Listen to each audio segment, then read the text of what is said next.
Ce matin, Donald Trump semble avoir reculé. Ou bien, comme certains le pensent, il fait peut-être encore semblant. En tout cas, dans cette crise, la différence entre un véritable geste diplomatique et une manœuvre semble être de plus en plus difficile à percevoir. Et je crois que c'est un peu ce qui est voulu de part et d'autre.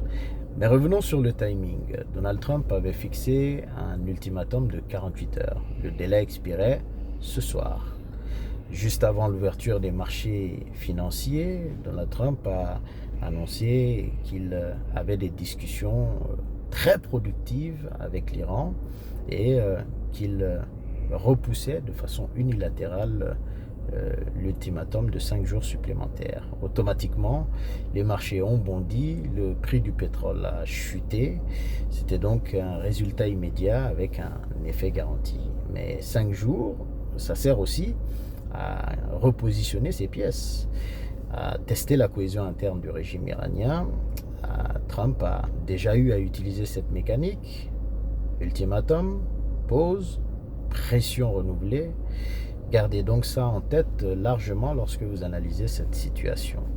Téhéran, en tout cas, reste sur ses gardes et a bien raison de se méfier de cette manœuvre. Pour comprendre pourquoi, il faut mesurer ce qui a vraiment changé dans le conflit. Ce n'est plus une guerre de posture, c'est une escalade aux conséquences littéralement mondiales. L'Iran tient visiblement Washington par la gorge. Et l'Iran a d'ailleurs averti que si l'ultimatum venait à être exécuté, eh bien, il réagirait en détruisant les infrastructures énergétiques de toute la région de façon quasi irréversible. Le Conseil de défense iranien est allé plus loin en menaçant de miner l'ensemble des golfes persiques. Il faut savoir que 20% du pétrole mondial passe par le détroit d'Ormuz et que depuis fin février, le trafic est quasiment à zéro, à l'exception des bateaux que l'Iran autorise à passer dans cette zone. C'est donc la pire crise énergétique de l'histoire moderne, pire que 1973, pire que 1979 à ce jour. Et les deux camps le savent, surtout les Américains. Et donc c'est ce qui retient tout le monde à l'heure actuelle. Et derrière ces menaces, il faut comprendre quand même, malgré tout ce que l'on peut croire, qu'il y a des hommes sous pression dans cette situation. Ce ne sont pas des machines. Dans le cas iranien, l'ayatollah Ali Khamenei est mort dans les premières frappes. Il a été remplacé par son fils dans l'urgence. Et à Washington, on ne sait vraiment plus avec qui discuter. On est perdu, on est dans le flou. On ne sait même pas qui décide vraiment à Téhéran. Et je crois que c'est un peu entretenu par les Iraniens qui ont décidé de passer en mode, comme on dit, sous-marin. De l'autre côté, aux États-Unis aussi, les Iraniens savent que Donald Trump est coincé entre sa posture et des marchés en panique qui peuvent rendre imprévisibles les réactions de Washington.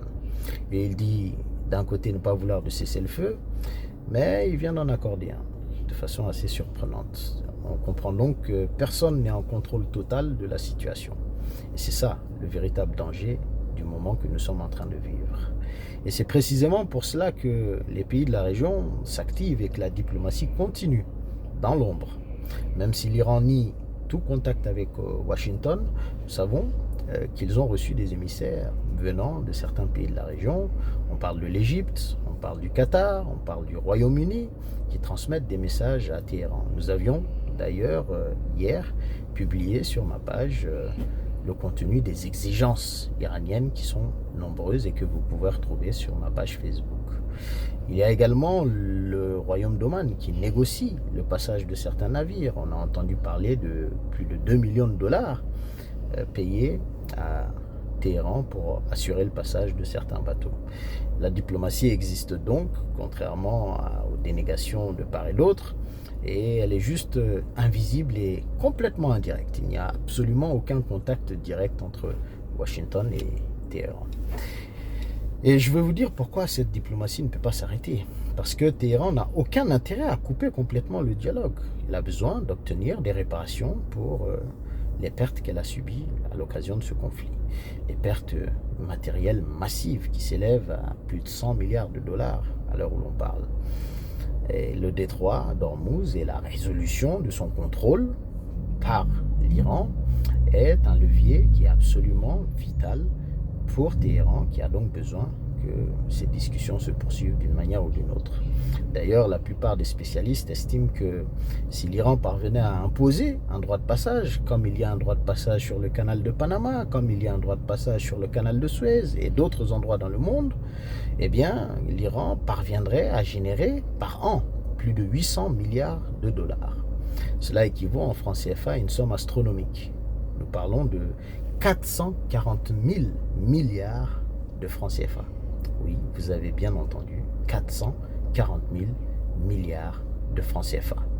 Alors, c'est plus que le PIB de toute l'Arabie Saoudite, et l'Iran passerait ainsi d'un État sous sanction à un État qui est un véritable percepteur dans l'économie mondiale.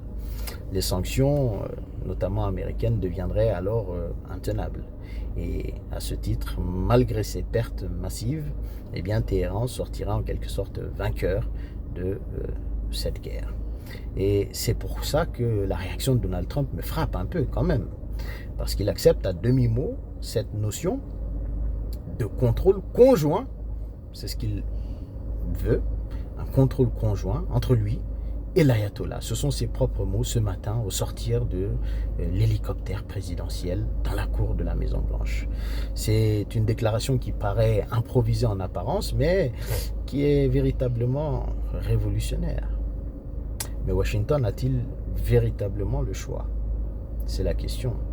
N'est-ce pas une manière d'essayer de s'installer dans cette forme de contrôle du détroit d'Ormuz avec les Iraniens, qui en réalité n'ont pas besoin d'un autre contrôle conjoint. Ils tiennent aujourd'hui le détroit d'Ormuz réellement. Alors donc 5 jours, y aura-t-il un accord ou une nouvelle escalade? Eh bien, personne ne le sait.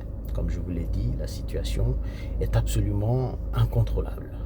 Les deux camps jouent l'ambiguïté totale, et c'est leur langage commun. En tout cas, ce qui est sûr, c'est qu'une reprise des frappes sur Téhéran convaincrait l'Iran qu'elle n'a plus qu'une seule chose qui puisse la protéger, ce serait la bombe nucléaire. Et avec tout ce que cela implique donc pour la région et pour les pays de la région. La question n'est donc plus l'Iran va-t-il céder, puisque en réalité l'Iran semble tenir la situation des Américains, mais la question c'est à quel prix l'Iran va accepter de rouvrir le détroit d'Ormuz. Ce prix-là pourrait donc remodeler entièrement le Moyen-Orient pour les 50 prochaines années. Alors pour tous les observateurs qui suivent la situation, pour vous qui êtes abonnés à cette page, la seule chose à faire, c'est de regarder le détroit. Pas les tweets que vous voyez sur les réseaux sociaux, mais de regarder le détroit. Si cette vidéo vous a plu et qu'elle vous a permis d'apprendre certaines choses, n'hésitez pas à la partager et à vous abonner à notre page. Merci beaucoup et à bientôt.